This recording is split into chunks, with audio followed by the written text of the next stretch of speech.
Hello, good people. Welcome to the final video here of the first section of 6.1, 6.2. 6.1, 6.2, we broke it up into two parts. This first part deals primarily with the idea of a definite integral, how it's an accumulator of a rate of change, and the Riemann sum rectangles. So when I look at this set of situations, I notice that the information given is not given to us in terms of a graph.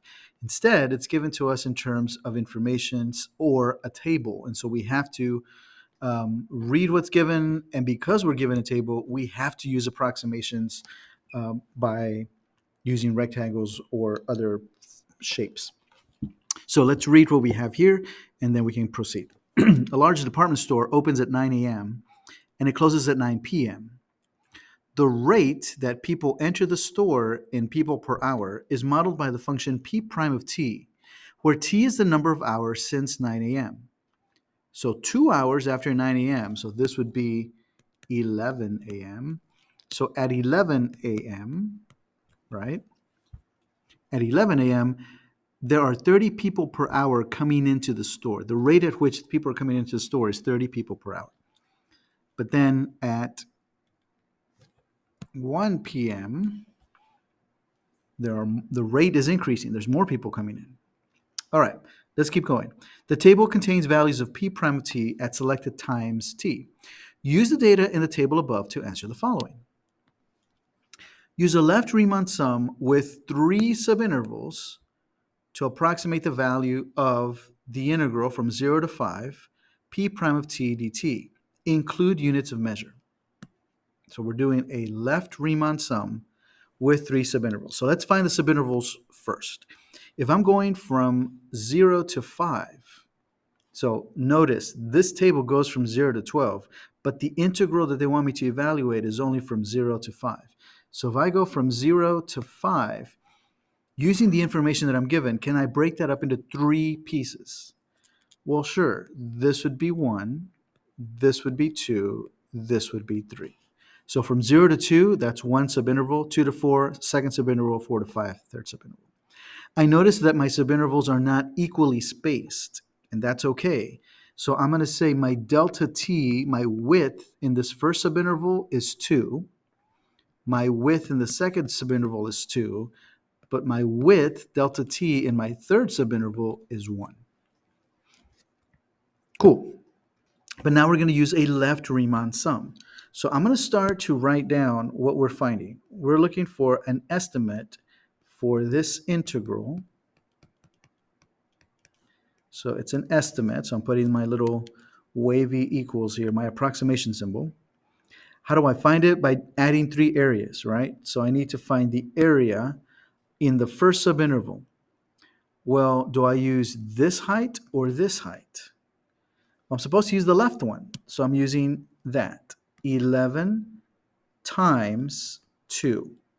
Why? Because we're multiplying p prime of 0 times delta t, right? We're this output times the width. Plus, in the next subinterval, I'm using the left one again. So now I'm using 30 times 2. Plus, in the last subinterval, I'm using the left side, so that would be 54 times 1. Again, I'm multiplying p prime of 2 times delta t, and I'm multiplying p prime of 4 times delta t. Notice the Riemann sum formula, if you will, is always the function value times a delta horizontal quantity. If I calculate this, 22 plus 60 plus 54, and add them all together, I will get my approximation. So this, everything that I did in purple equals this, which I believe 11 is 136. Now, it says include units of measure. Well, with all of these areas that we were calculating, we were multiplying p prime, and p prime is measured in people. Let me write it over here.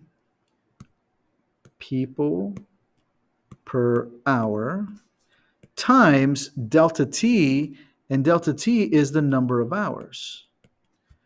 So if I'm multiplying people per hour times the number of hours, what happens to the hours? They undo each other, and really what I just figured out is 136 people. What does this represent? It's telling us that if we look between time 0, which is 9 a.m., and time 5, which is 2 a.m., I'm sorry, 2 p.m., what we're going to see is a total of 136 people entering the store, right? Think of it this way. This formula, or this function that we started with, was a rate of the number of people entering the store. So whenever we do an integral, we can kind of take away the rate and just say, this is how many people entered the store. In that time period, that's the change, that's the accumulated rate of people coming in. So 136 people, that's the change in the people that came in through the store from time 0 to time 5. This is what we're going to be looking at and practicing in class. That's it. So what are we doing here? We're using Riemann sums. We're using rectangles, but we aren't seeing them. Instead, we're using their formulas in order to solve a problem where I'm not given, a continuous graph or a continuous function. I'm given just pieces of information, but from there I can figure it out. All right, let's see. Example 7. Can you use a right Riemann sum with 4 subintervals from 4 to 5, 5 to 6, 6 to 9, 9 to 12 to approximate the value of this integral? Oh, p prime. That's the same table we're using here. The only difference is we're now starting at 4 and going to 12. So this integral, we're going to approximate it with p prime. Well, let's take a look here. 4 to 5. 4 to 5, 5 to 6, 6 to 9, 9 to 12. Well, that's kind of what we see here. Delta t is 1. Delta t is 3. And delta t is 3. So if I zoom out a little bit here, we're going to multiply p prime. Oh, but we're doing right Riemann sums. So what I usually do is I start on the right side. And on the right side, in this first subinterval, I'm going to use this number. So I'm going to find p prime of 12 times delta t. So I'm going to find 0 times 3. And then I'm going to add it to the next one. I'm going to multiply 44 times 3. And then I'm going to find the next one. I'm going to multiply 21 times 1. And then I'm going to find the next one, and I'm going to do 26 times 1. Now let's go back and retrace why we set it up this way. We set it up this way because we were using the right side. So if I take a look at my information here, in this subinterval between 9 and 12, we're going to use the y-coordinate of the 12. Between 6 and 9, we're going to use the y-coordinate of time 9. Here we're going to use p prime at 6, and then here we're going to use 26. Notice we didn't use the 54, even though we started at time 4, right? That was the bottom limit of integration. We started at 4. We didn't use it there because we were using the right Riemann sum. Let's see, this is going to go away. This is going to be 132 plus 21 plus 26. I believe for 7, that's 179. Again, find the units of measure. Well, the units of measure are going to be p prime, which is people per hour, times delta t, which is measured in hours. So that's just going to be 179 people. Now, what does that mean? That means that from time 4 to time 12, 179 people entered the store. Entered the store in that time period. That's the change in the number of people that were entering the store between those two time periods. Again, we're just using we're just using Riemann rectangles to figure this out. We got one more, and then we're going to stop, and that'll be the end of this first part. So we did it with 0 to 5. We did it from 4 to 12.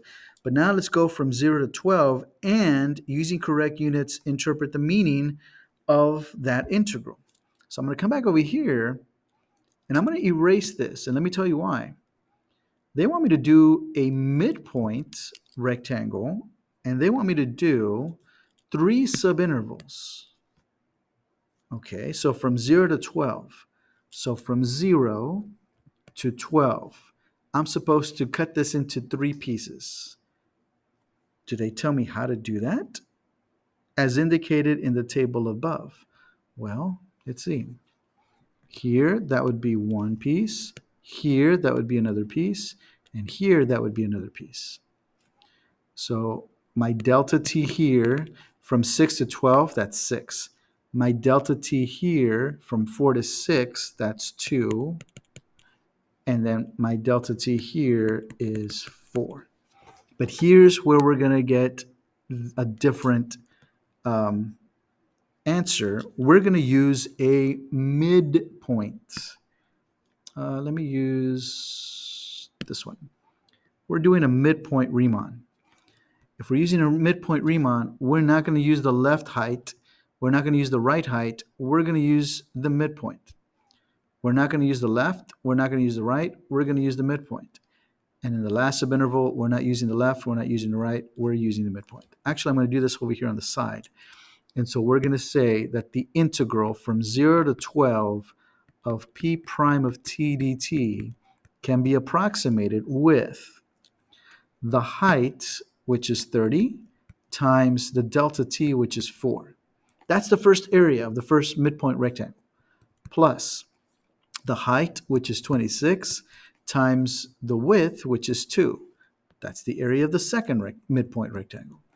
And then 44, the height, times 6, the width, and that's going to be the area of the third midpoint rectangle. Again, you can put this in your calculator, or you can just try to do it in your head.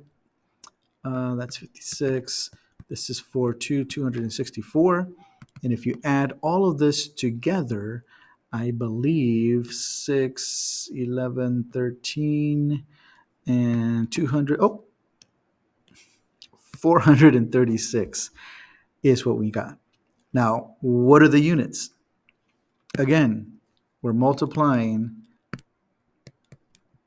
people per hour times hours. So we're going to be left with people once those hours cancel out. And so what this is telling us is that between time 0 and time 12, 436 people entered the store. This is the number of people that entered the store between 9 a.m. and 9 p.m., between time 0 and time 12. But we figured that out by using a definite integral and approximating that definite integral by using a Riemann rectangle. And that's how Riemann rectangles work.